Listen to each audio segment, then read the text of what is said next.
Hello there, I'm Ian Scott, and this build, I've called it Spacey Wonderment because I couldn't really think of anything else to call it.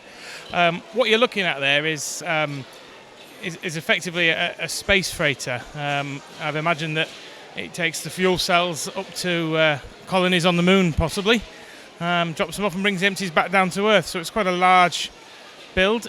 I started to build based around the wing, which is a large one-piece item, but I didn't want it to overpower it, so I had to make the actual thing quite large, and it's come out. There's a series of aircraft that the Russians have been working on for many, many years, which fly just above the water surface, and the basic shape, I think, is I must have watched a video or something, because it's very much like one of those in its sort of design sort of shape. I didn't really know what it was going to look like when I started, and all the extra bits just keep adding on and adding on and adding on when I find them. The stickers on it are from all over, different things, different sets, different themes. There's some interesting parts on there. There's some of the shields. The yellow shield on the side is from McDonald's giveaway toys from about 15 or 16 years ago. Which one is that here? This is this one here, which works as an air brake. It's actually I think it was for Knight's Kingdom or something like that, but they were a giveaway with McDonald's. It's one of the last McDonald's giveaways we had in this country for Lego, actual with Lego parts. And then the smaller red ships, kind of like that's its escort.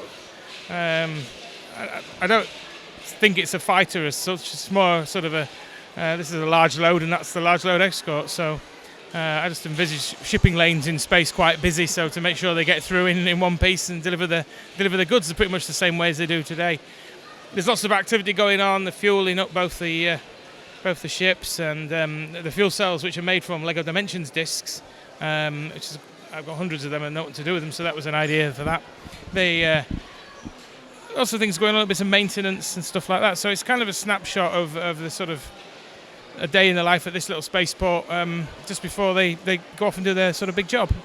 Right, you've got a great sense of action with all the minifigs kind of going about their work here. So are these spaceships fairly sturdy? Are they swooshable? The red one is definitely swooshable. The yellow one, I lift it with incredible amount of care. It's not unsteady, it's just got lots of things that can just ping off. There's lots of, I've used a lot of things that just clip onto bars.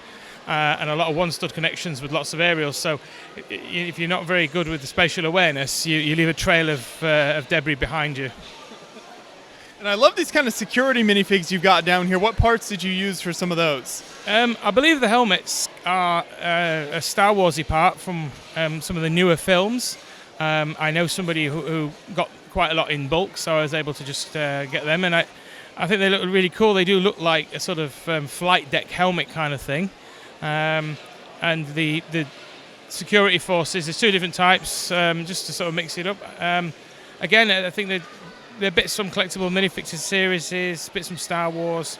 I like to tell the torsos are actually from Lego Trains, the orange torsos they were in the Lego Trains ones. So I like to just mix and match and make my own figures up throughout the thing. I tend not to use sort of ready-made figures as a rule. Sometimes you can do it because you can build a build around the ready-made figure. But as a rule, I like to just use the bits, and but then you use one Star Wars part, and then children who are far more intelligent and recognizing these things than I am come along and go, "Oh, look, it's Star Wars!" And I'm like, "Well, I've used one helmet from Star Wars," but they get that then. How did you decide on the color scheme for these two ships here?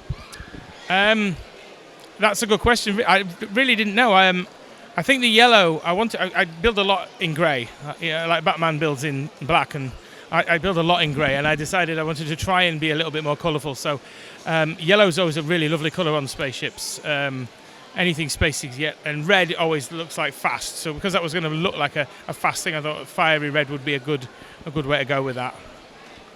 There you go. Well, it's a great scene you've created here, both the ships and kind of the men working around it there. So thank you so much for chatting with us about it. You're more than welcome. Thank you for videoing.